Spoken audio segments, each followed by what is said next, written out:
시청자 여러분 안녕하십니까. 아침엔 매일경제입니다. 오늘 주간신문에 실려있는 사진과 만평들부터 보겠습니다. 매일경제 신면입니다. 아시아 순방길 오른 사우디 국왕의 모습이 있죠. 갑작스레 비가 내리자 이 수행원들이 황급히 우산을 받쳐주는 모습이 실려 있습니다. 이 사우디 국왕의 수행원이 무려 1,500명에 달한다고 하네요. 몰디브, 중국, 요르단까지 한 달 일정으로 아시아를 순방하고 있는데 순방 규모가 엄청납니다. 다른 사진. 새벽에 알몸수색, 과격한 필리핀 감옥 내 마약 단속입니다. 두테르테 대통령의 이 강력한 마약 단속 정책이 그대로 반영된 것일까요? 한밤중에 기습적으로 이 교도소 내 마약을 단속하기 위해서 이 재소자들을 모두 저렇게 발가벗긴 채 한 군데 모아놓고 압수수색이 시작됐다고 합니다. 너무 인권 침해 아닌가요? 정당하다고 봐야 되나요? 모르겠습니다. 어쨌든 필리핀 국민은 저런 모습에 환호하고 있습니다. 다른 한편. 남양주 도심천에 화학물질이 퍼졌다라고 하는데 이게 녹색으로 물들어 있죠. 녹조 현상인가 싶기도 한데 그것이 아니고요. 좀 화학물질 종이컵 3컵 분량 정도가 유출됐다고 하는데 워낙 농도가 진해서 저렇게 이제 3km 가까이 물이 녹색으로 변했다고 합니다. 조심해야죠. 예. 다른 사진입니다. 한 사람을 위한 입학식이다라고 해서 어제 전국적으로 초등학교 입학식이 있었죠. 우리나라 최고 북쪽에 있는 학교입니다. 강원도 고성군 현내면에 있는 명파초등학교에서 유일한 입학생인 권은혜 양이 이용승 교장과 함께 입학 축하 케이크 촛불을 끄고 있다고 합니다. 전교생이 12명이라고 하네요. 이 선배들이 홀로 입학한 권은혜 양을 위해서 하모니카 공연, 사탕, 목걸이 등 선물을 안겼다고 합니다. 꽤나 뜻깊은 입학식이 아닌가 싶기도 한데 마음 한켠에서는 좀 쓸쓸하겠다 이런 생각도 좀 드는 건 어쩔 수가 없네요. 다른 입학식 사진 좀 볼 수 있을까요? 종이왕관 쓰고 신나는 입학식이다라고 해서요. 국기에 대한 경례를 난생 처음 한 아이들의 모습이 보입니다. 어떻게 해야 될지 몰라서 그냥 앉아있는 아이도 있고요. 옆 친구를 바라보고 있는 아이도 있습니다. 만평 보겠습니다. 대륙의 갑질이다라고 해서 사탕 맛이 왜 이래 해라고 하는데요. 롯데에 대해서 중국 당국 또 민간 업자들의 파격적인 보복이 시작이 됐습니다. 사탕 맛은 사탕 맛이고 정부 사탕 맛까지도 문제에 삼는 대륙의 갑질을 만평이 그리고 있습니다. 다른 사진입니다. 원칙 당당하게 견제하자라고 외치는 저분 누굴까요? 사드라고 하는 거대한 나무 위에 올라가가지고 저렇게 외치시는 분 누굴까요? 바로 우리 외교 당국이겠죠. 이 팬더곰이 롯데를 멱살잡이하고 흔들고 있습니다. 다른 만평입니다. 한국일보입니다. 소비절벽, 재정절벽, 버티자라고 얘기를 하고 있는데요. 지금 IMF 외환위기 때보다도 더 심각하다. 가계부채도 많이 있고요. 김영란법 같은 것으로 인해서 소비절벽이 왔다라는 얘기들이 오늘 조간신문에 많이 실려 있습니다. 걱정스럽습니다. 자, 오늘 함께 해주실 분들 소개해드리겠습니다. 이상훈 매일경제신문 정치부 기자, 정치사이트 레이더피의 팀장입니다. 정미경 전 국회의원, 정국기 홍익대 교수, 조대진 변호사가 함께합니다. 어서 오십시오. 네, 안녕하세요. 자, 앞서 잠깐 만평에서도 그렸습니다만은 이 중국의 이 보복이 치졸할 정도로 강해지고 있습니다. 중국, 한국 관광 전면 금지, 대놓고 사드 보복에 들어갔다라고 얘기를 하고 있습니다. 자, 중국 당국이요. 베이징 내 대형 여행사를 소집해서 한국행 여행 상품에 대해서 판매 중단을 구두로 지시했다고 합니다. 이에 따라서 중국인들은 여행사를 통해서는 한국에 관광을 올 수 없다고 합니다. 관광을 오고 싶으면 개인이 스스로 항공사를 통해서 티켓을 구매해야 되는데 상당히 불편이 있겠죠. 아마 큰 타격이 예상이 됩니다. 롯데에 대한 보복 조치도 이어졌는데요. 롯데의 주요 계열사 인터넷 홈페이지가 중국으로부터 사이버 공격을 받은 것으로 확인이 됐습니다. 롯데 측이 수십억 원의 피해를 입은 것으로 확인이 되고 있습니다. 한국 기업 대리기 집단 광기가 일어나고 있다라고 하는데 롯데뿐 아닙니다. 현대차도 이렇게 유리창이 깨지고 낙서가 그려져 있습니다. 현대차에 대해서도 보복 조치를 취하겠다라고 공공원이 얘기하고 있습니다. 하나 더 보겠습니다. 롯데 면세점의 홈페이지가 디도스 공격을 받았고요. 현지 매장에서는 무더기 점검 사태가 일어나고 있습니다. 직원들이 쓰고 있는 이 무전기도 불법이다라고 하면서 벌금을 때리기도 하고요. 베이징 내에 있는 한 식당에서는 한국인을 받지 않는다, 초대하지 않는다라는 이렇게 문구도 내걸려져 있습니다. 좀 상황이 이렇게 호락호락한 것 같지는 않습니다. 이상훈 기자. 롯데가 이 성주에 있는 골프장 부지를 사드 기지로 제공을 하자마자 네. 이런 식으로 롯데에 대해서 엄청난 보복이 가해지고 거기서 한 발 더 나가서 우리 한국 관광객도 차단시키고 또 한국산 자동차, 현대차 같은 것에 대해서도 보복 조치를 취하겠다라고 공공연히 얘기하고 있어요. 그러나 우리 정부가 할 수 있는 건 없습니다. 답답하죠? 중국 보시면 많은 분들이 아마 중국의 실체를 보시지 않을까 싶은데요. 굉장히 속좁고 못 믿을 나라인 것 같습니다, 분명히. 그런가요? 그동안은 그런 어렴풋이 생각했었는데 지금 보니까 아주 대놓고 하더군요. 예. 제가 굉장히 좀 강하게 좀 말씀드렸는데 사실은 강하게 해도 됩니다. 예. 화를 안 낼 수가 없는 게 예. 아까 방금 얘기했지만 롯데 같은 경우 그러세요. 뭐 자기네 마음에 안 드는 정책을 지으면 롯데에 관련된 어떤 정책 우리도 그렇잖아요. 그렇다면 예, 그 예. 무전기라는 거 원래 수시로 주파수를 바꾸지 않습니까? 예. 그런데 그거를 문제 삼아서 불법 주파수를 무전기에서 매장 사용에 따라서 벌금을 우리나라 돈으로 한 400만 원 가까이 매겼거든요. 예. 액수는 많지 않지만 이 정도로까지 나오고 있는 거거든요. 치졸하군요. 그렇다면은 이거를 중국 당국은 또 그래. 우리가 항의하면은 그거는 그냥 관할 당국이 알아서 한 거고 소비자들이 알아서 한 거고 다 알아서 한 거지 우리가 뭐라 그러지 않았다. 자, 중국이 어떤 나라입니까? 권위주의 체제 국가입니다. 예. 당 그리고 정부 지시가 없으면 움직이지 않는 나라거든요. 그렇죠, 예. 그렇다면 이거를 어떻게 중국가 발뺌합니까? 교묘하게 문서로 또 지시하는 게 아니라 불러서 구두로 구두로 얘기해요. 하죠. 예. 증거를 또 안 남긴 겁니다. 그러니까요, 이건 뭐 예. 전형적인 수법 같기도 한데 그리고 또 한 가지 사실 또 기가 막힌 것은 물론 이거는 고의적으로 아마 할 겁니다. 신문을 통해서 중국의 현역 군인 소장입니다. 별 2개죠.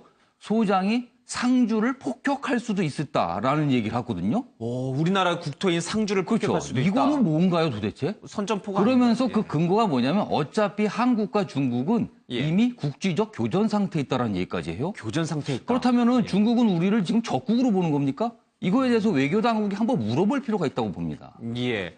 자, 이 정도까지 나오면은 이 상황이 그냥 이렇게 신문 기사 하나 읽고 지나갈 상황은 절대 아닌 것 같습니다. 굉장히 좀 심각한 상황으로 치닫고 있는데 관광객들도 못 오게 한다면 우리 국내 내수 산업도 굉장히 치명타를 입을 수가 있어요. 물론 해외에 수출하고 있는 특히 중국 수출 비중이 높아지고 있는 현대차라든지 국산 차량들도 큰 타격이 예상이 되고 이게 도대체 어디서부터 어떻게 이 꼬인 매듭을 풀어가야 될지 답은 보이지 않고 있습니다. 저쪽은 사드 처리하라고 우리는 안 된다 그러고 피해보는 건 민간 기업이고 민간 우리 국내 여행 관련된 이제 내수 업체들이고 이걸 어떻게 풀어나가야 됩니까? 아니 원칙대로 그냥 가야 돼요. 사실은 이건 거의 내정 간섭이잖아요. 그렇죠. 예, 예. 우리한테는 그러면 뭐 늘 중국 입맛에 맞춰서 거기에 맞춰서 모든 거를 뭐 결정하라고 예. 하는 거 아니니까 제가 볼 때는 이럴수록 참아내야죠. 방법은 없습니다. 제가 참아내야 볼 때. 된다. 예, 예. 일단은 국건이 참아내고 우리가 한미 관계 동맹을 더 철저히 굳건히 해야 될 필요가 예. 있어요. 이럴 때일수록. 그러니까 진짜 아쉬운 건 뭐냐면 견딜 때 우리 국민들이 견딜 때 우리가 어느 정도까지 힘을 합쳐서 이렇게 견디면 사실 덜 힘들거든요. 예. 그럴 때는 누가 해야 되면 지도자가 그걸 해줘야 돼요. 국민들을 지금 예. 힘들지만 조금만 참으시자고 뭐 이런 얘기도 좀 해주고. 근데 지금 정치권이 완전히 지금 거의 붕괴 상태이기 때문에 예. 제가 볼 때는 국민들이 그거에 이제 더 짜증나는 거죠. 대통령 이제 탄핵 상태로 국정 공백 상태이고 이렇게 주변국들은 자신들의 실리를 위해서 우리를 압박해 오는데 우리는 딱히 할 게 없다. 오히려 국민들에게 참자. 이건 너무 소극적인데요. 아니 근데 방법은 없어요. 사실 생각을 해보세요. 중국한테 우리가 무엇을 해야 중국이 그걸 해주겠어요. 사실 그거 사드 그거 너네 변경해라 이거 얘기잖아요. 예. 사드 하지 마라 이 얘기 말고는 지금 중국이 우리한테 뭘 해주고 그걸 풀어주겠어요. 제가 볼 때는 중국이 지금 우리한테만 그랬던 거는 아니거든요. 예. 과거에 일본한테도 그랬고요. 그렇지만 조금 지나가면 이걸 언제까지 할 수는 없을 거예요. 중국도. 왜냐? 예. 중국도 우리한테 그 교육을 통해서 얻는 게 많단 말이에요. 과연 이걸 얼마까지 오래 가져갈 수 있냐? 저는 그렇게 보지는 않습니다. 예. 환경 권한대행이 비상 한 라인을 통해서라도 중국 쪽과 좀 얘기를 좀 해보는 건 어때요? 물론 그런 걸 다 시도하고 있겠습니다만은 뭐 언론에 보도되는 안 돼 있으니까. 네, 그런 면에서 환경권한대의 역할이 중요하죠. 예. 대통령 역할을 해야죠, 지금은. 예. 원칙적으로 뭐 안보가 중요하기 때문에 뭐 한미 동맹이 더 중요하다 이렇게 해서 지금 중국과의 그 어떤 외교력을 발휘할 그런 예. 그 시간에 그걸 외면한다고 있을 수가 없는 일인데 정말 앵커 말씀하신 대로 환경권한대행이 윤명희 장관 시켜가지고 예. 어렵지만 또 돌파구를 마련하는 이런 전략이 필요합니다. 예. 우리가 그 역사에서 봐도 거란이 쳐들어왔을 때 서희 장군은 어땠습니까? 외교로 외교해가지고 예. 오히려 국경을 넓혔단 말이죠. 예. 그래서 그 중국이 지금 G2 정말 그 세계의 패권 국가에 답지 않은 이런 옹졸한 모습을 보이고 있는데 이럴 예. 때일수록 윤병세, 김장수, 박근혜 정부가 사실 그 중국에 대해서 러브콜을 많이 했지 않습니까? 예. 뭐 전승기념절에 참석해가지고 그 시진핑 주석하고 여러 가지 그 호흡 맞추고 했는데 예. 사실 우리 뒤통수를 때리는 이런 역할을 많이 하고 있지 않습니까? 이럴 때일수록 좀 더 외교력을 발휘하는 그런 모습이 박근혜 지금 정부 얼마 안 남았는데 예. 그 한번 점수를 딸 기회가 아닌가 생각이 됩니다. 근데 사실 저는 개인적으로 이런 사태를 좀 보면서요. 북한 뭐 핵 문제라든지 미사일 문제도 마찬가지입니다. 북한이 우리보다는 미국을 겨냥하고 있다는 생각이 좀 많이 드는데 북한 문제도 마찬가지고 사드 문제도 마찬가지고 일본 그 위안부 문제도 마찬가지고 또 이제 트럼프 대통령이 등장하면서 이제 한미 FTA 등 통상 재협상 얘기 나오는 것도 마찬가지고 자, 이 주변국들의 이런 어떤 뭐랄까 움직임을 보면은 우리를 카운터파트로 생각하지 않고 우리는 제껴두고 자기들끼리 뭘 자꾸 이렇게 하려는 움직임이 있고 우리는 거기에 말 한마디 못하고 끌려다니는 것 같다라는 굉장히 약소해지도 안 하는 느낌을 많이 갖게 돼요. 왜 한반도에서 일어나는 우리의 일인데 우리가 왜 독자적으로 주체성을 갖고 움직이지 못하고 끌려다니는 것인가. 이 부분에 대해서 한번 좀 고민을 해봐야 되지 않나. 근데 이제 그 대한민국이 지정학적 위치 때문에 그런 계속 역사 속에서 그런 상황이 반복되지 않았습니까? 예, 그런 부분들이 침략을 받았죠. 예, 예. 그런 부분들이 이제 저희들의 뭐 주체적인 이런 그런 부분이라든지 이런 부분을 떠나서 관련된 당사자국들도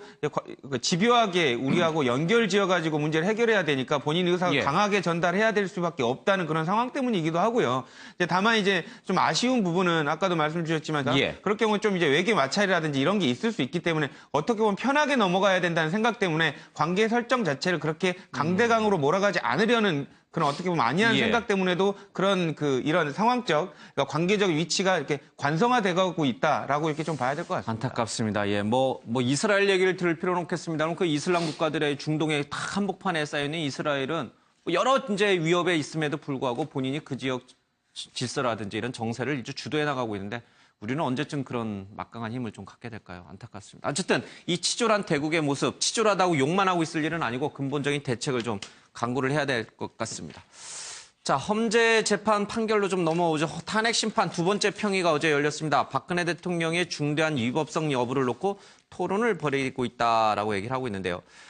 재판관들이 국회 탄핵 소추안에 적힌 사실관계를 모두 인정하더라도 쉽게 말해서 대통령이 탄핵에 해당된다라고 인정을 하더라도 곧장 탄핵 여부를 결정할 수 있는 것은 아니다라고 하고 있습니다. 탄핵 여부, 그러니까 두 단계를 거치게 되는 거죠. 첫 번째가 탄핵에 해당되느냐 아니냐. 두 번째는 탄핵에 해당된다 하더라도 그것이 대통령직을 면직, 파면시킬 만큼의 중대한 것이냐 아니냐. 뭐 이 두 가지 정도를 거쳐서 이제 최종 의견을 내는 거잖아요.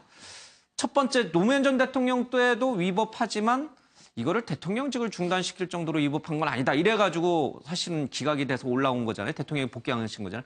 이 가능성들이 여러 개가 열려 있네요. 보면.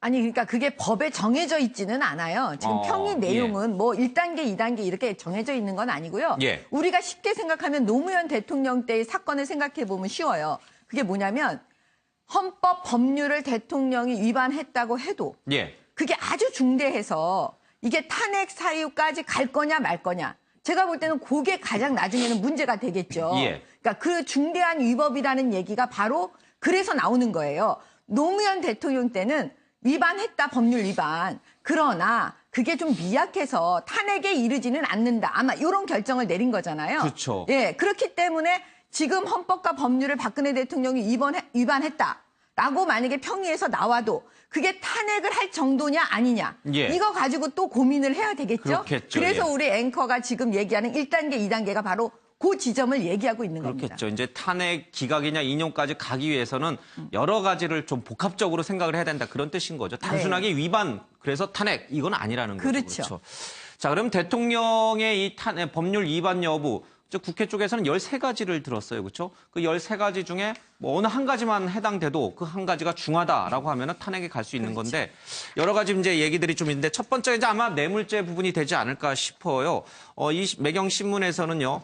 박영수 특검팀이 마지막에 수사 종료하면서 박 대통령을 피의자, 그러니까 뇌물의 피의자로 추가 입건한 것이 간접적으로 영향을 미칠 수 있다라고 기사를 쓰고 있습니다. 뇌물죄 성립 여부 자체가 쟁점은 아니지만 대통령에 대한 탄핵 과정에서 이제 중대한 헌법 위반이라고 하는 심정적 부분에 영향을 줄 수 있는 참작 요소가 될 수 있다라고 기사는 쓰고 있습니다. 자, 그렇다면 대통령이 이 삼성 또 재계와 관련돼서 했던 얘기 들어보도록 하겠습니다. 저도 몰랐던 일들이 막 나오는 거예요. 예. 뭐 어떤 사익을 어떻게 뭐 취했고 이거는 정말 처음 듣는 얘기거든요. 그래서 그거 내가 몰랐다는 건 결국 내 불찰 아니냐. 예. 그러니까 그거는 정말 국민한테 그런 심려를 끼쳐드린 데 대해서 그 사과를 드려야 되겠다. 예. 그렇게 생각을 했던 거죠. 어떻게 희한하게 경제 공동체라는 말을 만들어냈는데 그거는 엮어도 너무 어거지로 엮은 거고요. 예. 또 그 경제 공동체라는 말은 암만 생각해도 이상하니까 예. 특검에서도 철회를 했어요. 대통령을 끌어내리고 탄핵시키기 위해서 그토록 예. 어마어마한 거짓말을 만들어내야만 했다고 한다면 예. 그 탄핵 근거가 얼마나 취약한 건가 그런 생각을. 홍보물도 같은 맥락에서 표현 등에서 도움을 받은 적이 있습니다. 조대진 변호사님, 일단 뭐 지금 잠깐 최순실 얘기도 나왔는데 일단 먼저 뇌물죄 부분을 좀 볼게요. 뇌물죄라고 하는 부분이 박근혜 대통령이 형사재판에 넘겨져 유죄 판결을 받은 것도 아니고 그리고 이 헌재가 이 뇌물죄 부분과 관련해서 특검의 수사 기록을 증거로 채택한 것도 아니에요. 네. 그러니까 이 뇌물죄 여부는 탄핵 심판의 핵심적인 요소는 아니에요. 그렇죠? 그러나 이게 영향을 줄 수 있다. 참작 요소로 영향을 줄 수 있다. 이건 어떤 의미인가요? 그러니까 예전에 노무현 대통령의 그 탄핵 심판 때 그 판결문에 이런 내용이 들어가 있었습니다. 아까 말씀 주신 대로 헌법 위반인지 여부 그리고 중대한 위반인지 여부에 관련된 부분을 이제 판단을 하고요. 예. 이제 다른 부분, 그러니까 그 외의 요소로 국민에게 신임의 위반, 그러니까 국민이 실망하게 쉽게 말하면 실망하게 됐을 경우도 예. 탄핵 사유에 해당된다라고 지금 설치를 했었거든요. 그러니까 그런 부분이죠. 지금 관련돼서 지금 뭐 사유에 그 소추 사유에 뇌물에 관련된 부분이 직접적으로 들어가 있지는 않더라도 관련해서 지금 당사자들이 검찰 수사를 통해서 이재용 부회장 같은 경우는 구속되지 않았습니까? 그러니까 그런 부분으로 어떻게 보면 심증이 높아가고 있는 상황이라면 이를 바라보고 있는 국민들은 어떻게 보면 대통령의 직무수행에 관련해서 되게 실망했을 가능성이 높거든요. 국민들이 바라보고 있는 대통령의 직무수행에서 신임을 저버린 행위가 될 수 있기 때문에 예. 이런 부분을 봤을 때는 충분히 국민에게 실망을 줬다는 이유만으로 탄핵이 될 수 있다는 점을 참작할 수 있다는 예. 의미로 해석이 됩니다. 아니 조금 그게 뭐냐면요 이거예요. 사실관계. 그러니까 이게 무슨 강요죄든 뭐 뇌물죄든 그게 중요한 게 아니고요. 사실관계가 너무 중요한 거예요. 그러니까 핵심은 뭐냐면 대통령이 앞장서서 재단을 만들어서 기업으로부터 돈을 받아서 그걸 최순실이 관리할 수 있도록 최순실한테 몰아줬다. 어떻게 보면 사실관계가 이거예요. 예. 그 과정에서 과연 이게 뇌물이냐 아니냐 이거 판단하는 거는 어떻게 보면 법적인 판단이죠. 강요냐 뇌물이냐 이 부분은요. 그러니까 헌법재판소는 기본적인 사실관계를 일단 취득하는 데 더 중요한 거예요. 예. 그렇기 때문에 아까 말씀드린 대로 뇌물죄 부분이 뇌물죄다. 아니다. 이거는 그냥 참작 사유지 그 사실관계는 사실 똑같다고 변함이 없다. 본다면 예. 변함이 없다면 그거는 그냥 인정될 수 있다. 단순히 뭐 신임 국민의 신뢰관계를 예. 저버렸다. 이런 걸로 탄핵하지는 않죠. 근데 네. 그 사실관계라고 하는 게 지금 다르잖아요. 그 보는 시각에 따라서. 지금 말씀하신 것처럼 특검팀에서는 우리 정 의원님께서 말씀하신 대로 기업들에게 뭐 강요가 됐든 뭐가 됐든 돈을 모아서 대통령이 최순실에게 관리하도록 과정에서 핵심적 역할을 했다라고 지금 봐서 피의자로 입건한 거고 대통령 쪽에서는 이건 선이었다. 기업들이 자발적으로 낸 선이었고 난 최순실이 뒤에서 그렇게 이상한 짓을 하고 다니는지 전혀 몰랐다. 엮어도 너무 엮은 거다. 이렇게 나오고 있잖아요. 그러니까 이 사실관계는 대통령 측과 이 특검 또는 국회 소추연단이 좀 달라요. 그렇죠? 그러니까 팩트는 똑같은데 그걸 보는 관점과 의도가 다르다고 보고 있는 거잖아요. 예. 그래서 사실 헌재에서도 이 부분에 대해서는 정식 증거 채택을 하지 않고 예. 어떻게 보면 혐의, 그러니까 국회에서 소추할 때는 그 사이까지 집어넣지만 예.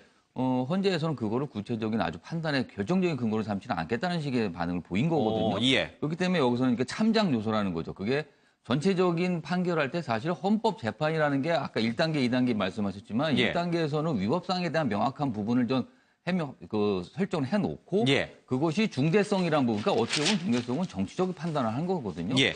그런데 그 정치적 판단을 할 때 이 뇌물죄 관련 부분이 그냥 참작 요소 들어간다 해서 헌재가 그 고민을 하고 있는 거죠. 그래서 예.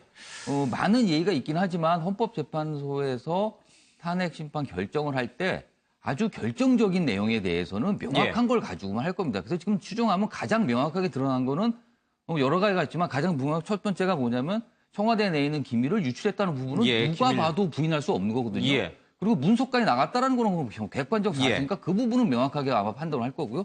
또 한 가지는 사기업과 관련된 행위에 대해서 대통령이 계획한 부분도 분명히 있거든요. 뭐 KD 소위 코퍼레이션 말해서 뭐 이런 것들이요. 포스코 예. 계열사가 인수와 관련된 문제, 그다음에 현대차 예. 납품과 관련된 거는 누가 봐도 명확한 거니까 그 부분에 대해서는 위법 판단을 하고 거기에 중대한가 아닌가 판단을 하면서 뇌물죄 부분을 참작 요소로 낀다. 예. 이렇게 이해를 해야 되겠죠. 예, 자 이제 그러니까 시청자 여러분들께서도 이제 명확히 아셔야 됩니다. 뭐 일부 김평우 변호사가 이제 집회에서 대통령이 돈 한 푼 받지 않았는데 왜 탄핵되느냐라고 하는데 그 뇌물 여부는 이번 탄핵 심판의 핵심적인 요소는 아니다. 이제 이런 게 되는 거죠. 두 번째 쟁점으로 좀 가보겠습니다. 이 부분은 앞서 잠깐 얘기했는데 최순실이 인사라든지 아니면 연설문 수정하는 것에서 어느 정도 역할을 했는지, 그래서 그것이 국정농단으로 어느 정도 영향을 미쳤는지 하는 부분인데 대통령의 얘기 좀 듣겠습니다. 몰랐던 일들이 막 나오는 거예요. 뭐 어떤 사익을 어떻게 뭐 취했고 이거는 정말 처음 듣는 얘기거든요. 그래서 아 그거 내가 몰랐다는 건 결국 내 불찰 아니냐. 그러니까 그거는 정말 국민한테 그런 심려를 끼쳐드린 데 대해서 그 사과를 드려야 되겠다. 그렇게 생각을 했던 거죠. 씨는 과거 제가 어려움을 겪을 때 도와준 이제 헌재 재판관들이 평의 과정에서 이 법 위반, 헌법 위반 여부를 굉장히 고민하는 아마 지점이 저 지점이 아닐까 싶어요. 정말 대통령의 말대로 그냥 쉬운 표현의 조언을 위해서 그냥 의견을 들었을 뿐인지, 또 여러 경로에서 인사 그 관련된 이제 정보를 취합하는 과정에서 최순실도 그 중에 그냥 일부였을 뿐인지, 아니면 정말 결정적 역할들을 최순실이 다 한 건지, 자, 이 부분에 대해서 해석은 또 쉽지 않은 것 같아요. 예, 지금 대통령이 인정하는 부분은 저 두 가지입니다. 예. 그 문체부 쪽에 그 주요 인사 고위공직자를 추천을 받았다, 최순실을 받았다는 걸 인정하는 예. 거죠. 그 다음에 서류를 그 넘겼다, 뭐 연설문 뭐 예. 수정을 위해서 넘겼다. 이게 두 가지를 인정하는 것 같아서 저 두 가지가 지금 명백히 드러난 사유고 국회의 그 탄핵 소추위원들은 지금 13가지, 처음에는 15가지였는데 예. 13가지를 걸어서 그건 너무 복잡하니까 예. 5개로 줄였습니다. 줄였는데 제가 보기에는 가장 큰 쟁점은 3가지인 것 같아요. 우리 매일경제 기자분은 아주 신중하게 쓰셨는데 저는 뇌물죄 부분이 가장 중요하다고 생각합니다. 예. 특검은 지금 피의자로 대통령을 입건을 했지만 이 부분도 제3자 뇌물자냐 그냥 뇌물죄냐 이런 부분인데 대통령이 지금 뭐 돈을 받았다는 이런 그 혐의는 아직 안 나오고 있고, 최순실이 사익을 취했느냐 부분은 K스포츠 미리재단이 아니고 독일에 있는 자기의 법인으로 삼성으로부터 어떤 그 뭐 상납인지 뭐 이런 걸 받은 걸로 돼 있는데 이걸 또 어떻게 직접적으로 엮느냐, 예. 이 부분이 가장 중요한 것 같고요. 제가 그 국회 탄핵 소추위원들이 조금 그 잘 못한 게 뭐냐면, 이왕 대통령이 우리 국민들 실망시킨 건 사실 아니겠어요? 그렇다면은 제대로 이제 그 걸어야 되는데, 세월호 7시간, 그다음에 예. 블랙리스트 이걸 또 크게 엮어서 같이 그 걸었는데. 얘기는 제가 이제 좀 이따 더 예, 예. 하겠습니다. 예. 이런 지금 이제 등등의- 저 최순실의 인사 개입과 연설문 수정이 어느 정도의 헌법 위반인가, 그것과 관련된 시각이 어떻게 다른가, 이제 저는 이제 오늘은 지금은 이제 그 부분을 좀 살펴봐야 돼요. 예. 그래서 대통령 쪽에서도 인정한 저 두 부분에 대해서 예. 과연 탄핵이 될 만한 사안이냐. 이 그 법리적 판단은 저보다는 여기 계신 두 법조인들이 더 잘 아실 것 같아요. 그래서 저는 예. 이것도 상당히 다툼의 여지가 있어서 탄핵 그 13일 이전에 나올 그 탄핵의 어떤 결정이 예, 정말 쉽지는 않을 것이다. 쉽지는 않을 것 같다는 생각이 예. 듭니다. 자, 이 최순실이 그러니까 쉽게 말하면 권력 서열 1위 최순실이라고 했던 것이 바로 최순실에게 말하면 뭐든지 다 됐다는 거예요. 그렇죠? 장관부터 해서 뭐 모든 것들이 다 이루어졌기 때문에 권력 서열 1위다라는 말이 나올 정도였는데, 대통령은 그것을 단지 참고했을 뿐이고 중요한 인사결정은 다 자신이 했다, 이제 이렇게 얘기하고 있어요. 어느 쪽 말이 더 헌법 재판관들에게 영향을 줄지 이 부분 한번 좀 고민해 봐야 될 것 같습니다. 마지막 쟁점 뭐 저희들 여러 개가 있습니다만 그중에 하나가 이제 세월호 관련된 부분인데 대통령 얘기 좀 들어보겠습니다. 그날 저는 정상적으로 이 참사 이 사건이 이렇게 터졌다 하는 것을 보고 받으면서 계속 그거를 체크를 하고 있었어요. 보고를 받아가면서. 근데 이제 그날은 마침 이제 그 일정이 없어서 제 그 업무 공간이 이제 관저였는데 제가 가족이 없지 않습니까? 그런데 거기에는 이제 뭐 결제할 수 있는 그것도 시스템도 다 돼 있고 또 필요하면 손님도 이렇게 만나고 또 접견도 할 수 있어요. 그렇기 때문에 뭐 위민관에서 할 수도 있고 본관에서 할 수도 있고 또 그렇게 좀 그 일정이 특별하게 없으면은 제가 그동안 또 조금 밀렸던 바쁜 일을 하다가 보면 이제 계속 쌓입니다. 보고서라든가 결정해야 될 거. 그러니까 제가 이제 그런 거를 그런 날은 계속 챙겨요. 그래서 저녁 때 되면 오히려 더 피곤해져요. 왜냐하면 예, 세월호 관련해서 이제 국회 쪽에서는 소추 사유 중에 하나를 넣었는데, 자, 이 특검 조사 결과 세월호 7시간의 대통령의 행적과 관련해서 명확하게 뭐가 확인된 거는 없어요. 그렇죠? 그리고 저것이 대통령의 책임이냐, 세월호 침몰이 대통령 책임이냐 아니냐, 뭐 그런 부분에 대해서도 논란이 좀 있고, 자, 이 부분은 법조계에서는 어떻게 봅니까? 쉽지 않을 것이다, 이런 얘기도 좀 있고. 그러니까 다른 사유는 차치하고라도 예. 이제 세월호 7시간에 관련된 부분이 탄핵 심판, 탄핵의 사유가 되느냐에 관련된 부분은 회의적으로 보는 시각들이 많습니다. 왜냐하면 의심은 되고 뭔가가 이루어졌을 거는 같지만 확실한 물증이 안 나왔거든요. 예. 사실상 그 뭐 예를 들면 의료시설을 받았다는 의혹도 있었지만 특검이 수사를 해본 결과 세월호 당일날 뭐 이렇게 시술을 받았다는 또 조사는 안 나왔거든요. 신고는. 그러니까 그런 부분을 볼 때 사실상 또 헌법재판관들도 박근혜 대통령이 그 7시간 동안 뭘 했는지 궁금은 되게 하고 있습니다. 예. 또 거기에 맞춰서 또 박근혜 대통령 대리인단이 또 소명을 못한 것도 사실입니다. 예. 하지만 그런 소명을 못했다는 사실만으로 이런 부분이 명백한 물증이 안 나온 상태에서 이거를 탄핵 사유로 삼기에는 꽤 어려울 것으로 보입니다. 예, 세월호 부분만으로 탄핵 사유를 삼기에는 좀 한계가 있을 것이다. 이게 이제 법조계의 중론이다. 알겠습니다. 뭐 이 외에도 여러 가지 사유가 있습니다. 헌법재판관들이 아마 그 부분에 대해서 치열하게 토론을 벌일 것 같은데, 한국일보 기사를 보니까 이 평의 과정이 재판관들이 뭐 이렇게 점잖게 얘기하는 건 아닌 것 같아요. 뭐 법전도 집어던지고 뭐 얘기할 때 눈 감고 듣는 척 마는 척 하기도 있고요. 중간에 뛰쳐나가는 경우도 있고 뭐 그렇다고 합니다. 실제로 이번 재판관들도 좀 그럴까요? 예, TV에서 보실 때는 다들 점잖아 보이셔가지고 절대 그렇지 않을 것처럼 보이는데, 어쨌든 치열한 평의 과정을 거쳐서 이 부분에 대해서 아마 심도 있게 고민하지 않을까 싶습니다. 자, 헌재가 언제쯤 선고를 하게 될까? 아마 10일 정도 또는 13일이 유력하게 되는데, 이정미 권한대행이 미리 예고한다고 했죠. 그 예고 시점이 언제일까? 또 예고 시점을 놓고 됐는데 아마 6일에서 10일쯤 언제 우리가 선고를 할지를 최종 공표할 거다라고 하고 있습니다. 탄핵 선고일은 6일에서 10일 정도에 이뤄질 것 같고요. 탄핵 심판 인용 기각이 이뤄질 것인데 앞서 잠깐 저희들이 얘기했던 그런 기준에 의해서 될 것 같고, 만약에 탄핵이 인용이 된다면 대통령은 그날 바로 파면 결정이 내려지고 대통령 예우에 관한 법률에 따라서 모든 조치가 해제가 됩니다.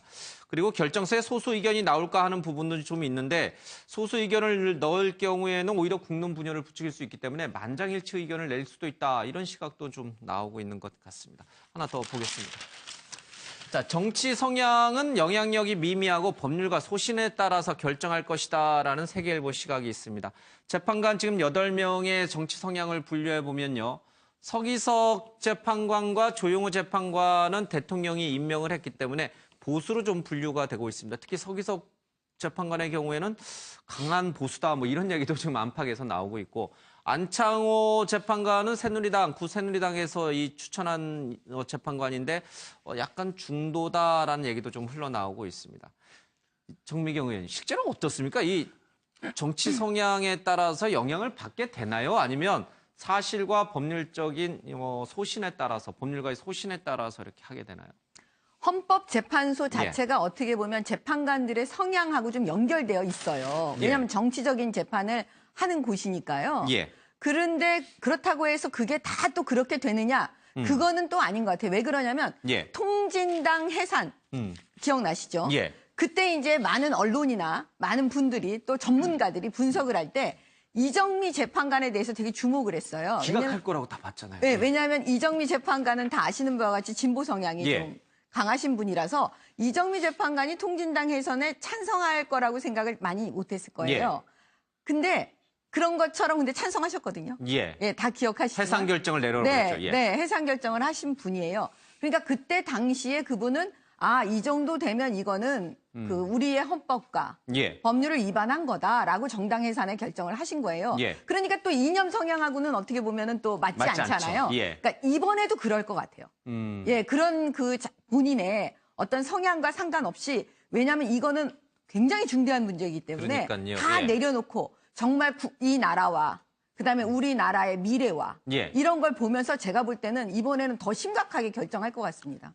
그래야 되겠죠. 왜냐하면 내가 대통령을 좋아하는지 안 좋아하는지, 대통령이 나를 추천했는지 안 했는지, 야당이 나를 추천했는지 안 했는지 그런 것들은 사실 부차적인 거고 더 중요한 것은 사실과 법률적인 지식에 의해서 이것이 위법이냐 아니냐, 중대하냐 아니냐를 결정하는 것이 타당할 겁니다. 아마 아무쪼록 그런 쪽으로 좀 결론이 났으면 좋겠습니다. 앞서 잠깐 얘기했는데 이 만장일치 의견이요. 만약에 소수 의견이 나왔을 경우에 각하 의견도 있고 기각이 의견도 있고 인용 의견이 있는데 이 소수 의견을 냈을 경우에 상대방 쪽에서 만약에 조금 이제 안 좋은 쪽으로 결론이 난 쪽에서 이 굉장히 이 뭐랄까 불복의 근거로 삼을 가능성이 있지 않을까요? 어떻게 보세요? 저는 그렇게는 안 보고요.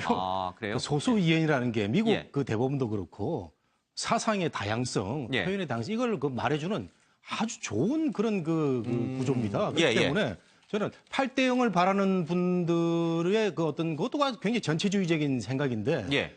저는 뭐 소수 의견이 나올 수 있다고도 생각이 되고 저는 이게 현재 이 그 지금 심판 과정이 법리를 따지는 매우 신중한 과정이기도 하면서 예. 그 정확히 얘기하면 정치 재판입니다. 그 미국과 달리 우리나라는 국회에서 탄핵을 하고 말이죠. 다시 그 법원에 넘겨가지고 한 번 더 거치는 과정을 거치게 되는데 예. 미국 같은 경우는 이게 상원에서 한 번 더 거친단 말이죠. 그래서 예. 이 우리의 헌재의 과정은 미국의 상원의 탄핵 과정을 지금 거치는 겁니다. 정치 재판이기 때문에 예. 법리라든가 소신이라든가 여기에다가 저는 최근에 민심의 어떤 그 여론의 그 향배도 좀 볼 것 같다. 최근에 예. 이제 태극기 집회가 굉장히 커졌는데 과연 8명의 정말 식견이 높은 재판관들이 민심의 어떤 움직임을 100% 그 간과하고 그냥 할 수 있을까라는 생각도 하거든요. 그렇다면은 뭐 태극기 집회의 여러 가지 움직임도 볼 것이고 촛불 시위의 어떤 여러 가지 움직임 볼 것이고 그래서 상당히 정치적인 그런 그 영향도 많이 작용하게 된다 이렇게 생각이 됩니다. 알겠습니다. 뭐 어느 쪽으로 결론이 나든 우리 사회가 둘로 갈라지지 않도록 해야 되는데 참으로 어깨가 무거운 것 같습니다. 이제 오늘 3일이니까 뭐 이렇게 기사에 따르면 한 일주일 정도밖에 남지 않았어요. 그렇죠? 다음 한 주가 우리 대한민국 역사에서 굉장히 또 중요한 한 주가 되지 않을까 싶습니다. 자, 이제 넘어오겠습니다. 조선일보 기사입니다. 장시호 씨가 좀 특이한, 이게 제가 특이하다 말하면 결례일까요? 예, 어쨌든 장시호 씨가 의왕대학원에서 특검 사람들 생각하면 가끔씩 웃곤 해요라는 감사, 손편지를 검사가 수사관들에게 전달했다고 합니다. 의왕대학원은 의왕시에 있는 서울구치소를 말합니다. 우리가 보통 학교 갔다 왔다라고 하는데 이분은 대학원이라고 생각하는군요. 어쨌든 내용을 좀 잠깐 보겠습니다. 의왕대학원에서 특검 사람들 생각하면서 가끔 씩 웃곤 해요. 힘든 시간 속에 너무 감사한 시간이었어요. 라고 말을 적었다고 합니다. 조대진 변호사. 아니 장시호 씨가 특검 수사관들에게 너무 감사한 시간이었다는 게 도대체 뭔 말입니까? 그러니까 그거를 뭐 왜곡해서 해석할 필요는 없고요. 저는 이제 그 변호사 입장에서 보면 특검이 되게 이제 장시호 씨를 잘 다뤘다라고 평가가 됩니다. 왜냐하면 이제 관련된 당사자들이 자기한테 유리하다고 하더라도 관련된 사실을 저렇게 적극적으로 내놓는 경우는 없거든요, 잘. 물론 이제 경우에 따라서도 있기도 하지만 그럼에도 불구하고 장시호 씨가 저 정도로 인간적인 감사함을 주면서까지 협조를 했다는 거는 특검이 그만큼 장시호 씨를 잘 다뤘다는 얘기가 되는 거거든요. 그러니까 그런 부분으로 봤을 때 특검이 무슨 뭐 일부에서는 뭐 강압수사다 뭐 이런 얘기도 하고 있지만 그런 게 아니라 어쨌든 피의자의 특성을 잘 파악을 해서 효과적으로 수사를 했다는 그 대목으로 보는 게 맞을 것 같습니다. 알겠습니다. 이 장시호 씨는 어쨌든 특검팀한테는 조대진 변호사 말처럼 복덩이 역할을 했습니다. 각종 기밀 정보라든지 중요한 정보를 심지어 대통령과 최순실의 이 대포폰 전화번호까지도 제공을 해서 아마 이 대통령 수사에 큰 기여를 했다라고 하는데 이런 장 씨 부침성도 화제가 되고 있습니다. 특검 수사관들에게 오빠라고 부르기도 하고요. 윤석열 팀장은 이 장시호 씨에 대해서 출감하면 아이 잘 키우라라고 덕담도 했다고 합니다. 조사 도중에 아이스크림이 먹고 싶다고 해서 사다 주니까 절반만 먹고 남긴 상태에서 남은 건 내일 와서 다시 먹을게요라고 하면서 이 냉장고에 집어넣기도 했습니다. 이재용 부회장, 삼성전자 부회장을 마주쳤을 때는 부회장님 안녕하세요라고 인사를 했고요. 안종범 전 수석한테는 아저씨라고 부르기도 했다고 합니다. 저는 납득이 잘 안 되는데 어쨌든 좀 장시호 씨의 넉살 좋고 뭐 대단한 것 같습니다. 부침성이 최고인 것 같습니다. 청문회 과정에서도 자신을 강하게 몰아붙였던 안민석 의원을 보고 싶었다는 얘기를 했는데 한번 들어보시죠. 장시호 정인, 제가 미우시죠? 네. 인간적으로는 미안하게 생각합니다. 괜찮습니다. 장시호 씨가 이모를 잘못 만난 운명이라고 생각을 하십시오. 네. 개인적으로 저를 미워하지는 마십시오. 꼭 뵙고 싶었습니다. 개명을 언제 했습니까? 작년 여름쯤 한 것 같습니다. 왜 개명을 했죠? 제가 몸이 너무 많이 아파서 그래서 이름을 바꾸고 난 다음에 몸이 좋아졌습니까? 아니요. 건강하시길 바라겠습니다. 감사합니다. 이상훈 기자. 이게 약간 뭐 우리가 요즘 말로 4차원이라고 하나요? 그러니까 이게 정상적인 사람들의 상식과 수준을 항상 이제 예측이 불어대는 그런 식의 발언이나 행동을 하는 사람을 우리가 보통 4차원이라고 하는데 장시호 씨도 4차원인가요? 독특하네요. 다시 보니까 굉장히 역시나 독특하네요. 그 당시에도 많은 사람들이 참 특이하다 그랬었는데. 근데 뭐 독특한 건 둘째치고 이 수사 과정에서 특검에 협조를 했고 그다음에 여러 가지 혐의를 입증하는 데 결정적 기여를 했기 때문에 그 부분에 대해서 분명히 공이 있는 거고요. 아마 재판 과정에서도 그런 부분이 검찰 쪽의 주장에 따라 참작이 될 겁니다. 그래서 형의 어떤 이 재량이 좀 있으니까 그런 건 참작될 거고. 다만 다시 한번 아까 잠깐 얘기했지만 확인된 게 장시호 씨가 보면은 이 특검에 대해서 여러 가지 얘기를 했는데 특검에 대해서 굉장히 어떤 고마움 그다음에 편안함 뭐 이런 걸 반응을 보였어요. 그리고 본인이 편지까지 써가면서 전달할 정도의 어떤 어떻게 보면 애착인지도 모르겠지만 그런까지 보는 거 보면은 최근 들어서 최순실 씨를 중심으로 여러 가지 피의자들이 강압 수사 뭐 그리고 여러 가지 가혹행위 이런 걸 하면서 심지어 뭐 해외 무슨 인권재판소 이런 데까지 제소를 해야 된다 이런 주장을 하는데 그런 주장의 신빙성이 상당히 떨어진다는 거를 오히려 보여주는 이 신뢰가 아닌가 싶습니다. 근데 일각에서는요, 장시호 씨가 이제 우리가 저렇게 뭐 잠깐 웃으면서 장시호 씨의 이제 특이한 부침성, 뛰어난 부침성 얘기를 좀 했지만 어쨌든 동계 스포츠 센터를 운영에 관여를 하면서 뭐 삼성으로부터 돈을 받아서 그것을 뭐 또 정부 예산을 받아서 어쨌든 범죄 행위에 가담한 역할이 분명히 있는데 너무 이 장시호 씨의 저 부침성에 가려서 장시호 씨는 마치 무죄인 것처럼 생각하는 게 아니냐 이런 또 지적도 있어요. 그렇죠. 뭐 그래서 뭐 장시호 씨 잘한다, 장시호 잘한다, 국민 여동생이다, 뭐 이쁘다 이쁘다 이렇게 평가할 거는 절대 아니고요.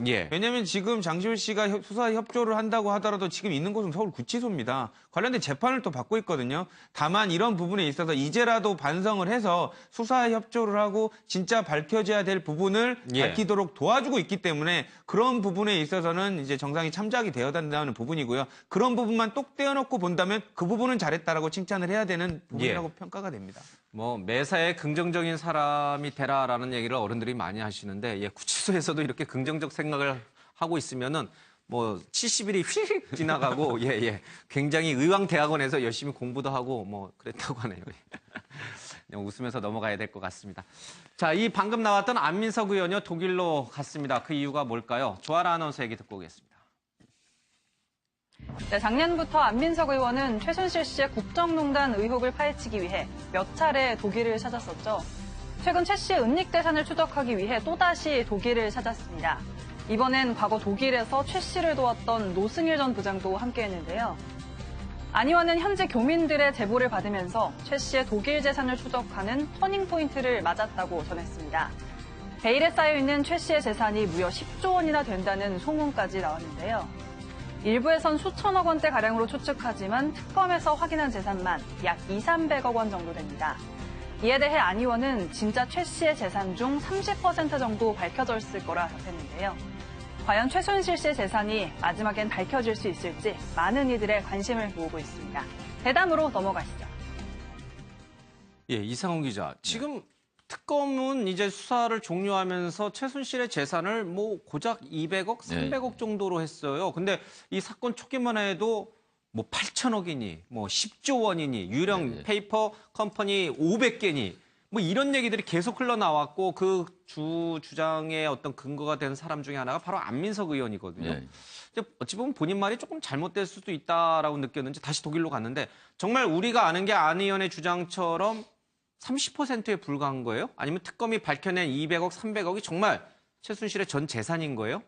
그건 모르죠. 수사를 사실은 하다 말았으니까요. 예. 이번에 특검 수사 기간이 이제 중단이 다 되고 끝났는데 예. 하지 못했던 두 가지 중에 하나가 바로 최순실 일가의 재산 문제였거든요. 예. 사실 지난해 말 특검이 출범할 때만 해도 이거만큼은 특검에서 뭔가 밝힐 것 같다라는 얘기가 꽤 있었고 심지어 특검 예. 쪽에서 제보도 받겠다라고 했었거든요.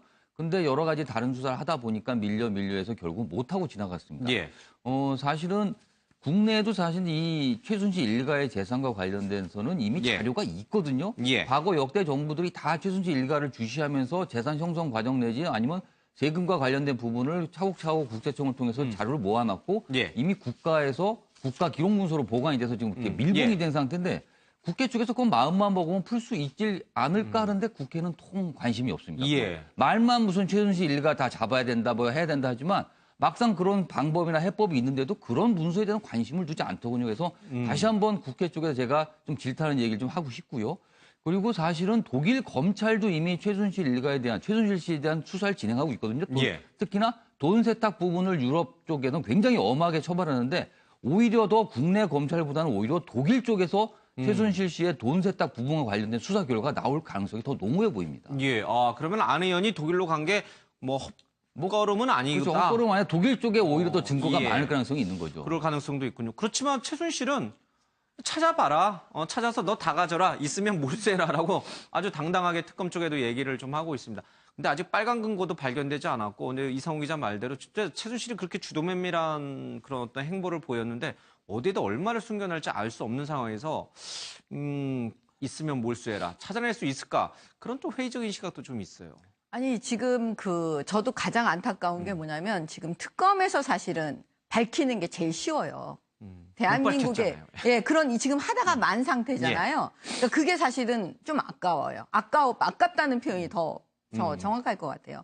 근데 지금 말씀하신 거에 저는 약간 반대 의견인 게 독일 검찰에서 뭐 독일 수사기관에서 뭐 최순실 씨의 재산에 대해서 무슨 관심이 있다고 그거를 막 추적하면서 하겠어요. 제가 볼 때는 그거는 그렇게 해서 밝혀질 재산이라면 이미 특검 측에서 확보를 다 했을 거예요. 그러니까 그건 좀 어려운 것 같고 그다음에 안민석 의원이 거기까지 가서 이렇게 하는 건 그 정성은 가리카나 제가 볼 때는 그분은 늘 너무나 과장되게 늘 얘기하고 나중에 아니면 말고 증거는 늘 없고 막 이렇게 되기 때문에 이 얘기는 정미경 의원님의 주관적인 평가 부분입니다. MBN의 공식적인 입장과는 전혀 관계없습니다. 그러니까 제가 볼 때는 특검이 제일 잘할 수 있는 거예요. 우리가 인정할 거는 또 인정을 해줘야 되는데 근데 이제 추징 보전 명령이라는 게 있어요. 그게 무슨 얘기냐면 판결이 확정될 때까지 최순실 씨 재산을 동결해 놔야 돼요. 왜냐? 지금 뇌물 부분이 들어가면 추징을 하게 돼 있습니다. 그렇죠. 근데 지금 아마 금액으로 봤을 때 433억 정도 된다고 보면 지금 그 정도까지 재산이 다 찾아내면 얼마나 좋겠어요. 왜냐하면 다 굳고 환수될 수 있잖아요. 그러니까 재산은 계속 찾아내면 좋은 거예요. 만약에 안민석 의원이 지금 독일에 가서 그 페이퍼 컴퍼니를 통한 거기에 숨겨놓은 재산을 찾아낸다면 그것도 그 금액에 동결시킬 수가 있잖아요. 근데 이걸 국회에서 막 법을 만들어서 한다? 제가 볼 때는 그건 좀 회의적이고 일단 지금 저는 검찰에 얘기하고 싶은 게 이번에 만약에 다시 특수본이 만들어진다면 적어도 수사팀 한 사람은 그거를 계속 추적했으면 좋겠어요. 이 재산 추징할 수 있도록. 근데 상식적으로 좀 생각해봐도 최순실 일가 그러니까 이제 언니부터 해가지고 동생까지 최순실 일가 갖고 있는 재산이 2천억 조금 넘는 걸로 특검이 이제 발표를 했는데 그 가운데 최순실 재산이 200~300억에 불과해요. 이 최순실이 아버지 최태민으로부터 굉장히 총애를 받았고 그리고 상당히 많은 부동산이라든지 뭐 채권이라든지 CD라든지 이런 걸 물려받았다고 하는데. 언니보다 동생보다도 더 적은 재산을 갖고 있다는 게 약간 미심쩍어요. 뭔가 더 있지 않을까. 뭐 그런 생각이. 그래 제가 좀 아쉬운 게 특별검사가 뭡니까? 이 검찰이 제대로 못해가지고 나라가 이렇게 막 어지러운데 그래서 국민들 세금으로 특별히 사무실 마련해가지고 수사하면 제대로 해봐라 하는 게 특별검사거든요. 근데 제가 수사기한 좀 연장해 주면 안 돼요, 그러면? 그건 뭐 이제 환경권한대 판단인데. 이미 끝나버린 일이지만. 저도 뭐 시원하게 한번 더 파헤쳐봤으면 좋았다 싶은데 특검 활동이 지지부진하다 보니까 또 이거 연장하는 쪽에서는 더 할 필요 있냐 이런 얘기인 것 같은데. 그래서 나온 거겠죠. 제가 지금 기억이 납니다. 박영수 특별검사가 사무실 차리기 전에 기자들 앞에서 한 얘기가 있어요. 최순실의 재산은 최태민 목사 재산까지 파헤쳐가지고 확실하게 한번 밝혀보겠다 이런 얘기를 한 적이 있거든요. 그때 제가 뭐라고 그랬냐면 특검이 할 일이 너무 많은데 그 이전의 역사까지 다 파헤쳐가지고 하기에는 너무 시간이 부족하다. 결국 결과는 이렇게 나온 겁니다. 뭐 한간에 10조라고 그랬는데 200~300억. 공식적인 발표는요. 최순실의 뭐 차명 재산인지가 몇십억 정도로 아마 제가 기억을 하는데 특별검사가 너무나 많은 그 의혹에 넘쳐다 보니까 국민들 바람에 못 미친 부분이 없지 않아 있습니다. 알겠습니다. 뭐 그런 이유 때문에 특검을 연장해 달라 이런 요구도 있고요. 뭐 또 연장하는 것보다는 오히려 검찰에 넘기는 게 더 낫다. 이제 그런 의견도 좀 있는 것 같습니다. 자, 집 앞 방망이 시위로 신변 위협을 받았던 박영수 특검이 시위 금지 가처분 신청을 냈습니다. 이 일부에서요, 이 박영수 특검 앞에, 집 앞에 와가지고 이제 시위를 벌이고 있는데 이 가처분 신청을 낸 사실이 뒤늦게 확인이 됐습니다. 잠깐 화면으로 보겠습니다. 이제는 말로 하면 안 됩니다. 이 X는 몽둥이 맛을 봐야 합니다. 우리가 순진하게 연설이나 하고 구호나 외쳐서 바뀐 게 없습니다. 이제는 응징할 때가 됐습니다. 맞습니다. 네, 특검 수사가 종료돼서 아마 오는 6일쯤에 박영수 특검이 직접 수사 결과 브리핑을 할 것이다 이런 얘기도 좀 흘러나오고 있습니다. 뭐 저렇게 신변 위협도 좀 받고 있군요. 사실상 박영수 특검 같은 경우는 예전에 다른 개별 사건으로 해서 이제 뭐 이런 위해를 당하신 적이 있거든요. 더더군다나 지금은 박근혜 대통령의 탄핵을 반대하는 입장에서는 박근혜 대통령이 피해자고 그 가해자는 누구냐? 박영수 특검과 그다음에 이제 헌법재판소의 재판관들이다. 뭐 이렇게 몰아붙이고 있으니까 그렇게 설정을 하고 있기 때문에 탄핵 심판의 결과가 어떻게 나올지는 모르지만 본인들의 입장과 다르게 나올 경우에는 그럼 가해자를 찾아서 응징해야 된다. 이런 게 더 강화될 가능성이 있어서요. 그 탄핵 심판 이후에 관련된 신변 보호라든지 이런 부분들을 수사기관이 더 신경을 써야 될 것 같습니다. 근데 이게 외국도 이래요? 아니면 이게 우리나라 국민 수준에서는 절대 있을 수 없는 일인데 이 탄핵 심판 이후에 뭐 재판관들에 대해서도 마찬가지고 이 특별 특검팀에서 일했던 수사관들에 대해서도 마찬가지고 정말 테러 위협을 우리가 걱정해야 되는 우리는 그런 나라에서 살고 있는 건가요, 지금? 지금 그런 나라에서 살고 있어요. 인정해야 돼요. 인정해야 돼요? 네. 근데 저는 우리 선진국이라고 생각했는데 대한민국이 아닌가요? 아니 이제 가슴 아픈 게 뭐냐면 저렇게 이제 보면 아이들이 보잖아요. 많은 분들이 보는데 사실은 재판을 하다 보면 내 뜻하고는 다르게 나 불복하고 싶은 마음이 들 때가 있잖아요. 그럼에도 불구하고 우리는 몸으로 움직이지는 않습니다. 그냥 그래 어쩔 수 없다 이거는 내가 부담해야지 이러는데 이거를 직접 몸으로 막 나서서 재판하는 사람들 그다음에 지금 수사하는 사람들에 대해서 위해를 가하고 협박을 하잖아요. 저는 이번 기회에 경찰하고 검찰 수사기관에서 확실하게 이걸 어떻게 처벌되는지 처벌하는지 할 수 있는지 이걸 보여주셔야 된다고 생각해요. 그렇지 않으면 법치가 무슨 의미가 있겠습니까? 정말 있어서는 안 되는 일이고요. 있을 수도 없는 일입니다. 헌법재판관들, 특검 수사관들에 대해서 신변 위협이라든지 테러 위협은 더 이상 용납해서는 안 되는 일인 것 같습니다. 이거는 뭐 탄핵 찬반을 떠나서 모든 국민이 원하는 바인 것 같아요. 근데 이제 저분들의 그 행동이 과격하고 폭력적인 이미지를 주는 건 사실인데 한편으로는 퍼포먼스로 이해할 수도 있다. 이렇게 얘기하면 또 말도 안 되는 얘기를 하고 있냐 이런 얘기를 또 많이 하시는데 왜냐면요.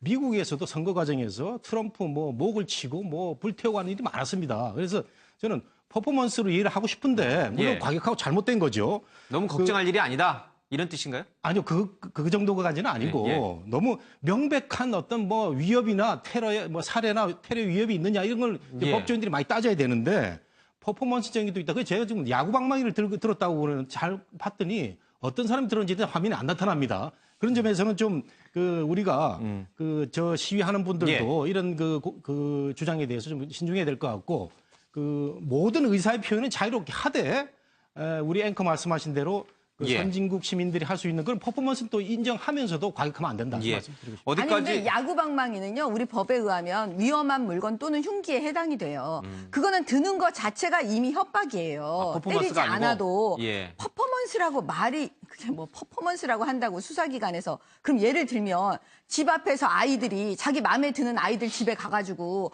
야구 방망이 들고 있으면 아 나 퍼포먼스 하는 거야. 그러면 그거 믿어주겠어요? 그 피해자 입장에서는 일단 겁이 나는데 상대방은 퍼포먼스라고 얘기하지만 예.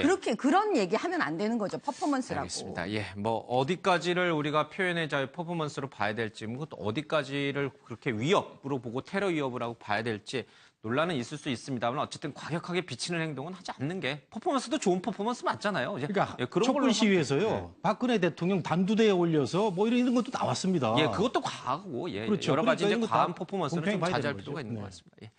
자, 우병우 민정수석이 김순환 검찰총장과 민감한 시기에 20여 차례 통화했고요. 검찰차장하고도 통화했던 그런 정황들이 계속 확인이 되고 있습니다. 이와 관련해서는 이용주 국민의당 의원 전화로 연결해서 얘기 좀 듣고 가겠습니다. 안녕하십니까, 의원님? 안녕하십니까. 국민의당 이용주 의원입니다. 예, 예. 자, 검사 출신이신데 앞서 저희들이 이제 여러 가지 얘기를 좀 했습니다. 특검은 종료됐고 모든 기록을 오늘쯤에 아마 이 중앙지검으로 넘긴다는 얘기가 있던데 이걸 넘겨받은 검찰이 수사를 잘 끝낼 수 있을까요? 예, 먼저 이런 걱정이 있다는 사실을 자체를 검찰도 명확히 인식을 하고 있을 것입니다. 예. 국민들이 어떤 우려를 하고 있다는 것을 향후 조기 대선이 이후에 예. 검찰의 지위, 역할에 대한 검토가 충분히 있을 것이기 때문에 그걸 우려해서라도 예. 명확히 수사를 할 것으로 봅니다. 예. 그런데 이게 이제 특검 종료되고 검찰로 다시 수사 기록이 6만 페이지에 달하는 수사 기록이 넘어갔는데 이걸 이어받아야 될 검찰 수뇌부가 우병우 전 민정수석과 이 민감한 시기였던 지난해 7, 8월에 굉장히 많은 전화 통화를 한 사실이 확인이 됐습니다. 지금의 검찰 수뇌부를 믿고 검찰을 믿어도 될지 고개를 갸우뚱거리는 분들이 있어요. 예, 그렇습니다. 그런 우려가 많이 있는 것도 사실이고 그런 예. 또 우려들이 조만간 불식되기는 어려울 것으로 봅니다. 예. 하지만은 지난 7, 8월 이후에 검찰에서도 특별수사본부를 설치해서 많은 부분 수사 성과를 냈던 것이고 예. 그 연장선상의 특검이 이루어졌지 않습니까? 예. 그런 점에서 본다면은 그때와 지금은 조금 다르게 볼 여지도 있다. 그 위에 특검의 수사의 결과도 있었고 국민들이 어느 수준의 수사를 요구하는지를 명확히 알고 있기 때문에 예. 이제는 설사 그 당시 관련되어 있던 김수남 총장, 이영렬 서울중앙지검장이라 일을 하다가도 예. 이제 새로운 입장에서 수사를 대할 수밖에 없다 이렇게 봅니다. 예. 이 의원님께서는 어떻게 보세요? 예, 청와대 민정수석이 검찰총장이라든지 법무부 검찰국장이라든지 뭐 중앙지검장이라든지 이런 분들하고 수시로 통화하는 거는 정당한 직무 범위에 해당한다고 보세요? 아니면 시기적으로 굉장히 민감한 시기였던 만큼 뭔가 부적절한 모의가 있었다라고 보세요? 예, 그렇습니다. 민정수석이라는 자리가 공식적으로는 법무부 장관을 통해서만 검찰에 연락을 하거나 해야지 사실 맞습니다. 예. 하지만 통상적으로 주요한 업무에 대해서는 통상 연락을 해왔던 것이 맞습니다. 예. 하지만 이번에 문제에 있어서는 당시 민감한 수사 부분이 진행되고 있었고 수사의 당사자로 진행되고 있었지 않습니까? 특히 우병우 민정수석의 경우에는 그래서 피의자와 그걸 예. 수사하는 기관이 전화 업무상 연관관계에 있다 하더라도 그럴 때는 전화를 하지 않고 자제하는 게 예. 맞는 거죠. 그래서 매우 부적절한 행위라고 봅니다. 예, 알겠습니다. 부적절한 행위지만 이제 지금의 검찰은 우리 제대로 수사를 할 것이다. 이 의원님 그렇게 믿고 계신 거고요. 그럴 수밖에 없다 이렇게 예. 봅니다. 우병우 전 수석이 더 이상 이렇게 팔짱 끼고 웃고 있는 모습은 없을 것이다. 그렇습니다. 그래서 예. 검찰이 제대로 수사한지 여부가 되는 시금석이 언제쯤 다시 그 우병우 전 민정수석을 조사를 해서 예. 다시 재영장 청구를 할 것인지에 예. 대해서 한번 귀추가 주목된다고 봐야 될 겁니다. 알겠습니다. 이 의원님께서 지금 안철수 전 대표의 캠프에서 지금 움직이고 계시죠? 예, 그렇습니다. 예. 그런데 이 지지율이 지금 많이 안 올라오고 있어요. 예. 이 부분은 어떻게 저희들은 극복한? 지지율이 일단 탄핵이 국면이 종결되고 나서 예. 각 당의 후보들이 정리될 즈음인 3월 20일, 3월 20일 이후의 시점에서 저희 지지율이 제대로 나올 수 있다 이렇게 판단을 하고 있습니다. 예. 탄핵이 끝나면 판도가 바뀔 것이다 이런 뜻이군요. 그렇습니다. 예. 지금 안철수 전 대표는 이제 과거에 그런 얘기를 했어요. 탄핵은 거의 100% 인용이 될 것이다. 그러면 문재인 전 대표와 안철수 나의 대결이 될 것이다. 이렇게 말씀을 하셨는데 중간에 변수가 생겼습니다. 안희정 지사도 물론 있습니다만은 황교안 권한대행의 지지율이 굉장히 오른 것으로 저희 MBN 여론조사에서 나왔어요. 이 부분은 어떻게 극복해 가실 생각이십니까? 그렇습니다. 보수적 지지층에서 황교안 권한대행에 대한 지지가 그전부터 있어왔던 것도 사실이고 예. 합니다. 하지만 황교안 권한대행 스스로 지금 얼마나 국정이 혼란스러운 상태인 겁니까? 예. 대행이 대행까지 만들어가면서 출마를 강행한다는 것은 적절치 않습니다. 그리고 본인이 출마를 해서 정말 대통령이 될 가능성이 있다면, 즉 1등을 할 가능성이 있다면은 적극적으로 검토해 보겠지만은 예. 저는 황교안 권한대행 스스로 출마를 하지 않을 것으로 그렇게 보고 있습니다. 알겠습니다. 자, 오늘 말씀 잘 들었습니다. 고맙습니다. 예, 감사합니다. 네, 국민의당 이용주 의원과 얘기를 좀 나눠봤습니다. 얘기 나왔으니까 정치권으로 얘기로 가죠. 황교안 총리가 MBN 매일경제 여론조사를 보니까 문재인 대표가 35.2%, 황교안 대행이 14.6%, 안 지사가 14.5%. 네. 자, 이제 3위권으로 안희정 지사에 밀려가 있던 황교안 대행이 이 특검 수사 연장을 반대했더니 갑자기 지지율이 올랐어요. 보수층이 다시 안희정 지사에서 황교안 총리 권한대행으로 가는 건가요? 그 의미 때문에 그랬죠. 예. 이 지지율 조사 있기 전에 그럼 황교안 권한대행이 뭘 했냐 했더니 특검 연장 거부했다는 게 하나가 있었어요. 아주 예. 중요한 일이. 그리고 나서 나머지 주자들은 지지율이 빠지거나 아니면 정체에 있었는데 혼자 쑥 올라갔거든요. 그러면서 뭐 근소한 차이지만 2위 자리에 올랐다 해서 어제 크게 기사가 된 건데. 예. 글쎄요. 지금 아직은 본격적으로 방금 말씀하셨지만 예. 현재 탄핵 심판 결정이 아직 나오지 않은 상태. 예. 그다음에 황교안 권한대행은 대통령에 나갈 듯한 모습은 비추고 있지만 공식적으로는 어디에서도 대통령이 출마를 하겠다라는 얘기, 대선 출마 얘기는 하지 않았다는 부분이 있기 때문에 예. 아직은 미수직이긴 하나 그만큼 기대치는 높다는 거죠. 그러나 다만 조금 저는 이 부분에 대해서는 아마 황교안 권한대행 측이나 예. 그다음에 황교안 권한대행을 굉장히 목이 빠지도록 기다리고 있는 자유한국당에서 좀 생각해 볼 문제 중에 하나가 예. 사실은 대선이 본 시험이라 그러면 황교안 권한대행은 아직 모의고사조차 보지 않고 있거든요. 검증 한번 받아보지 않았다? 그냥 예. 공부만 하고 열심히 하고 있지 과연 실력이 얼마인지 모의고사조차도 통하지 않은 상태이기 예. 때문에 우리가 이미 올 초에 이미 반기문 현상을 통해서 그 실체가 어떤지를 한번 봤지 않습니까? 예. 그게 얼마나 허망하게 저렇게 무너지는지. 그래서 황교안 권한대행이 진짜 그런 절차를 밟지 않을 실력을 갖춘 건지 아니면 예. 모의고사를 보지 않는 이유가 있는 건지에 대한 부분은 아직까지 상당한 미지수입니다. 어쨌든 뭐 이런 상황이 되다 보니까 황교안 권한대행의 말 한마디 한마디가 굉장히 관심을 오는데 이런 말씀을 성경 말씀을 인용해 성경말의 구절을 인용했는데 사람이 길을 계획할지라도 그의 걸음을 인도하시는 이는 여호와이시다. 이게 무슨 뜻입니까? 예. 결국 신이 나를 이제 인도할 것이다 이런 뜻이 되는 거겠죠. 예, 내가 대선 나갈지 말지는 신만이 알 것이다 뭐 이런 뜻이 되는 것 같습니다. 홍준표 지사도요. 중국은 지도자가 되기 위해서 모두 하방을 한다. 하방이라는 것은 지방에 내려가서 이제 관료로서 지방 행정을 습득하고 중앙으로 다시 올라와 국가 지도자가 된다는 얘기입니다. 본인이 경남지사에서 4년을 보냈기 때문에 싹을 틔웠다 이런 얘기를 하고 있습니다. 이런 가운데 정우택 원내대표의 메모지가 어제 국회에서 포착이 돼서 논란이 되고 있습니다. 황이라고 큰 글씨가 있고요. 막 이렇게 동글뱅이가 여러 개 쳐져 있습니다. 그 옆에는 홍이 있는데 글씨가 좀 작아요. 예, 여기 홍이 좀 있고 그다음에 유승민 의원의 이름도 좀 저게 보이고 있습니다. 정미 의원님, 이게 무슨 뜻인가요? 자유한국당에서는 황교안 대행을 홍보보다는 더 크게 보고 있다 이런 뜻인가요? 그게 제가 볼 때는 예. 저 언론에 일부러 예. 흘린 것 같아요. 뭐 저도 그런 생각이 좀 듭니다. 네, 예, 이거 예. 왜냐하면 지금 국회에서 예. 우리 기자들이나 또 국회의원들은 다 알잖아요. 예. 저거 금방 쉽게 찍히는 거 너무나 다 알고 있기 때문에 예. 저 일부러 한 것 같은 게 한 99.9% 예. 정도 보이는데 왜 그러냐면 지금 보수 단일화 아마 얘기를 머릿속에 넣고 있다 우리가 이걸 예. 보여주는 것 같아요. 예. 결국엔 뭐냐면 황과 홍준표, 그다음에 황교안 권한대행 하고 예. 그다음에 거기에다가 끼워줄까 유승민을 뭐 이런 지금 차원의 얘기인데 예. 사실은 지금 자유한국당 내부 국회의원들은 다 어떻게 생각하고 있냐면 정권은 이미 넘겨줬고 예. 우리는 보수의 자리를 차지하면 된다. 그러면서 바른정당을 계속 욕하고 있지 않습니까? 지금 현재. 예. 그렇기 때문에 저거는 그냥 위장 전술이라고 보여져요. 예. 그런데 이제 여기 홍이라고 쓴 밑에 데는 거의 고정이라고 글씨가 채가 나와 있는데 이건 그러니까 나올 게 확실시된다. 대선에 나올 게 확실시된다. 이제 그런 뜻인데 황교안 대행은 나올까 안 나올까 이 고민스러워서 이렇게 친 것일 수도 있잖아요. 어떻게 보세요? 뭐 무조건 나와야 된다는 표시 아닐까요? 안 무조건 나오면 나오게 해야 된다. 예. 솔직히 지금 뭐 여권에서는 황교안 대행이 안 나오면 나올 예. 사람이 없다라고 평가될 수 있고요. 예. 그리고 뭐 다른 바른정당에서 그 관련된 뭐 유승민 의원이나 뭐 남경필 지사 같은 경우 다 합쳐도 뭐 1%가 안 된다고 그 얘기가 예. 나오고 있지 않습니까? 그러니까 그런 부분에서는 이제 황교안 대행이 주전 선수로 나가고 그 뒤를 이제 들러리로 맞춰줄 수 있는 사람을 뭐 홍준표 지사 예. 그리고 유승민 그 의원까지 이렇게 해서 보수가 전체적인 그림을 그리자 뭐 이런 취지로 이해가 예. 됩니다. 근데 홍준표 경남지사의 말은 계속 거칠어지고 있어요. 노무현 전 대통령에 대해서 뭐 뇌물 먹고 자살한 사람이다 이런 표현까지도 썼는데 잠깐 한번 좀 들어볼까요? 예.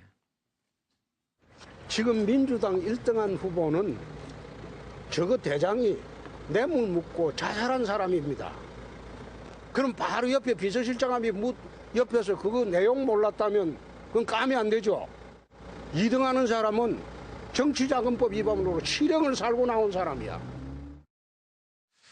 정의 교수님, 이 말이 이제 굉장히 트럼프 두테르테처럼 닮아간다 해서 한국의 홍테르테, 뭐 홍럼프 뭐 이런 얘기도 나오는데 효과가 있을까 모르겠습니다. 지지율 모으는. 예, 저 말이 좀 거칠고 과격하기는 하지만 뭐 틀린 말은 아닙니다. 노무현 대통령이 뇌물수수 가족들이 뇌물수수 혐의 이 수사받는 부분은 좀 과정에서 정정해야겠습니다. 뇌물 부분은 이제 중수부에서 수사를 중단했기 때문에 그렇죠, 저희들이 그렇죠. 뇌물을 받았다 안 받았다 이렇게 확정짓지는 않겠습니다. 예, 그리고 이제 그 안희정 지사에 대해서도 감옥 갔다 온 사람, 제가 정확하게 얘기했어요. 지금 안 지사가 워낙 이미지가 좋으니까 과거에 그런 부정적인 경력을 얘기를 안 하는데 얘기를 한 겁니다. 그리고 이제 본인이 말을 아주 솔직하고 시원하게 하는 스타일인데 한편으로는 두테르테의 성격을 갖고 있습니다.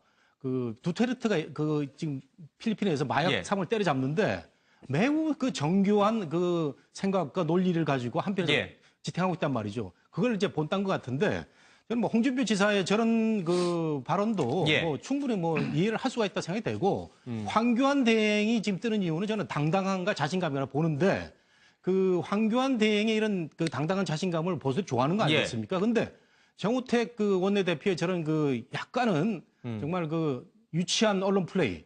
김무성 그 대표가 좋아하던 게 그거였습니다. 문자 메시지 이렇게 띄워가지고 사진 기자들 찍히게 한 건데 이제 우리 국회도 정치적 수준이 좀 올라가야 된다 이런 생각이 좀 듭니다. 알겠습니다.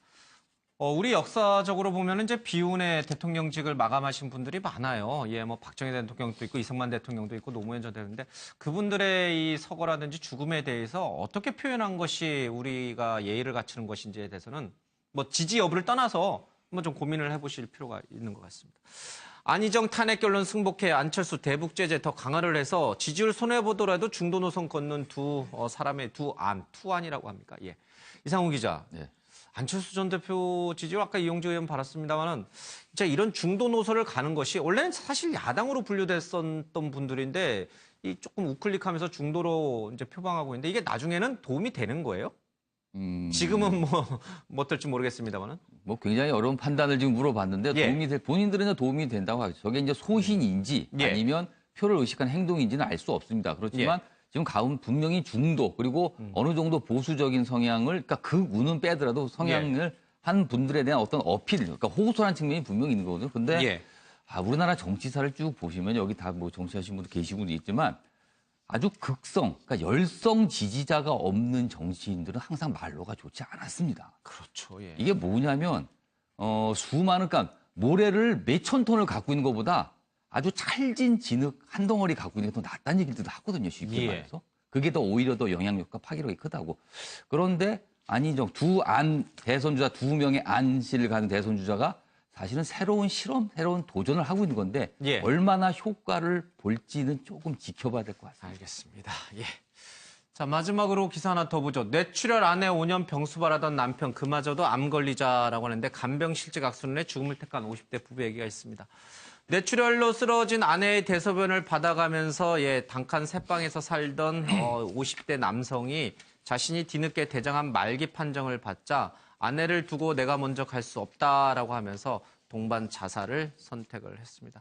뭐 많이 있습니다. 간병에 지쳐가지고 같이 자살하신 분들도 좀 많은데 이게 그냥 흘려들을 얘기는 절대 아닌 것 같습니다. 이 간병비 월급보다 더 많이 들고도 있는데 정부의 복지 혜택에서는 사각지대로 좀 남아 있습니다. 이런 것 좀 잘해주는 정치인들을 이번 대선에서 좀 그쵸? 저희들이 좀 선택하면 어떨까 그런 생각이 좀 듭니다. 자, 오늘 아침엔 매일 경제는 여기서 마치겠습니다. 시청해주신 여러분 고맙습니다.